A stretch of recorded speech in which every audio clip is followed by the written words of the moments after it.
नमस्कार दोस्तों, कथा सागर में आपका स्वागत है। आज जो मैं आपको कहानी सुना रही हूँ वो एक सौतेली माँ की कहानी है। कहानी सुनने से पहले यदि आपने चैनल को सब्सक्राइब नहीं किया है तो प्लीज़ चैनल को सब्सक्राइब करें, बेल बटन दबाएं ताकि नई अपडेट्स आपको मिलती रहें। तो कहानी स्टार्ट करते हैं। सौतेली माँ। एक व्यक्ति था। उसकी पत्नी का देहांत डिलीवरी के दौरान ही हो गया था, परंतु किसी तरह बच्चा हो गया। छोटा बच्चा माँ के बिना कैसे संभाला जाएगा, ये एक बहुत ही चिंता का विषय हो गया था। अपने मित्रों व सगे संबंधियों के कहने पर उस व्यक्ति ने पुनः विवाह किया। बच्चे को नई माँ मिल गई। नई माँ बच्चे की सार संभाल करने लगी। बच्चे को भी लगा जैसे उसकी माँ फिर से मिल गई। कुछ ही वर्षों में उस युवती को भी एक पुत्र हुआ और उसका ध्यान अपने नए बच्चे पर अधिक रहने लगा। धीरे धीरे उसकी दृष्टि में दोष आने लगा और वो पक्षपात से ग्रसित हो गई। अब उसे लगने लगा इस घर का वारिस तो बड़ा लड़का है और संपत्ति पर भी अधिक हक उसी का है। उसे अपने पुत्र के भविष्य की बहुत चिंता होने लगी। उसने अपने पति को समझा बुझा के राजी किया और बड़े लड़के की पढ़ाई लिखाई सब छुड़वा दी और घर के नौकर को भी हटा दिया तथा सब काम उसी लड़के से कराने लगी। बच्चे के ऊपर तो जैसे विपदा आ गई। अभी दूसरी कक्षा में ही था वो बेचारा बच्चा और दुनियादारी की कुछ समझ नहीं थी उसे यही लगता था माँ ने जो किया है वो सही किया है। घर का सारा काम करते करते उसका पूरा दिन बीत जाता था। धीरे धीरे माँ ने उसे समझा दिया कि उसका असली कार्य अपने छोटे भाई की सेवा ही है और उसका छोटा भाई ही असली मालिक है। बच्चे ने माँ की आज्ञा मान ली और सदा ही अपने भाई की सेवा संभाल में तत्पर रहने लगा। अब वो बड़े लड़के को जरा जरा सी गलती होने पर डांटने मारने भी लगी थी ताकि उस पर एक भय बना रहे। वो कोई अच्छे से अच्छा काम भी करता तो उसकी सौतेली माँ उसे बिल्कुल बेकार बताती।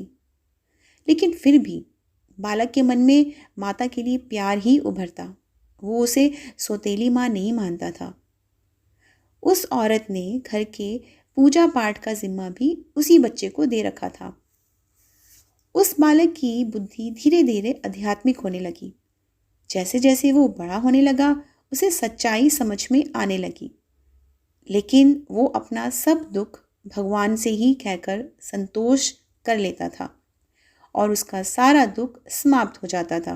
पिता से वो बहुत स्नेह करता था और जानता था कि पिता उसकी स्थिति से बहुत दुखी रहते हैं, पर वो उनसे हमेशा माँ की बड़ाई ही करता था। पिता का होना ही उसके लिए बहुत था, परंतु उसके पिता भी एक बीमारी से चल बसे और वो बिल्कुल अकेला हो गया था। बस भगवान ही उसके रह गए थे।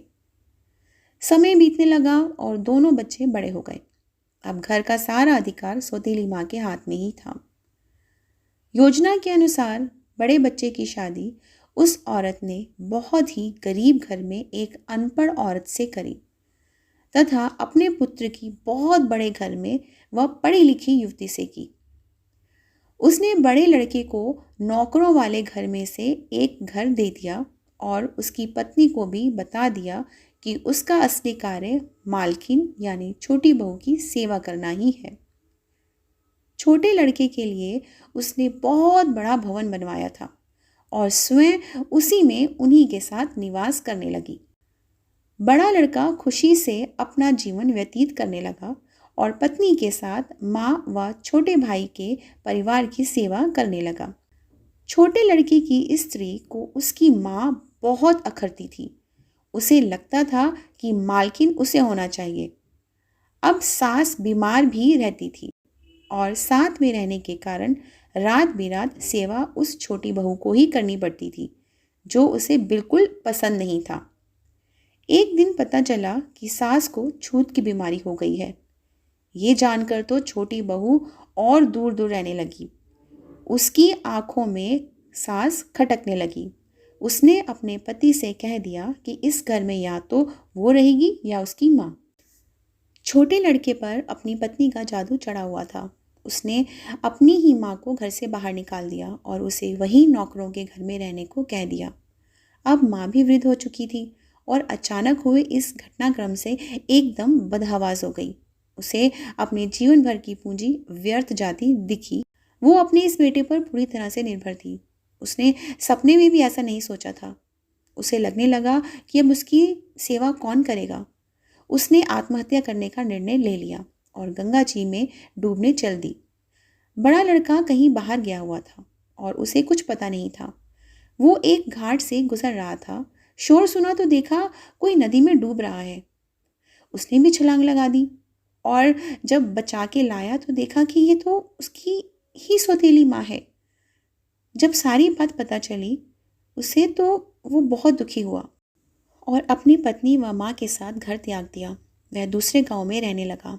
उसने अपनी पत्नी के साथ माँ की बहुत सेवा की और वो ठीक भी हो गई।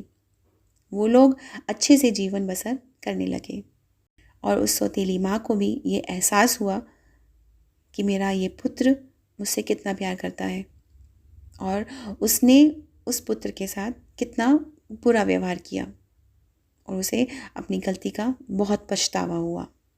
जीवन में किसी के साथ इतना बुरा मत करना कि जब वो तुम्हारे साथ फिर भी भलाई करे तो तुम्हारी आत्मा को गंवारा ना हो। उम्मीद है आपको ये कहानी पसंद आई होगी। यदि आपको मेरी ये कोशिश पसंद आई है तो प्लीज़ चैनल को सब्सक्राइब करें, लाइक करें, शेयर करें, कमेंट करें और बेल बटन दबाना ना भूलें न्यू अपडेट के लिए। Thank you so much.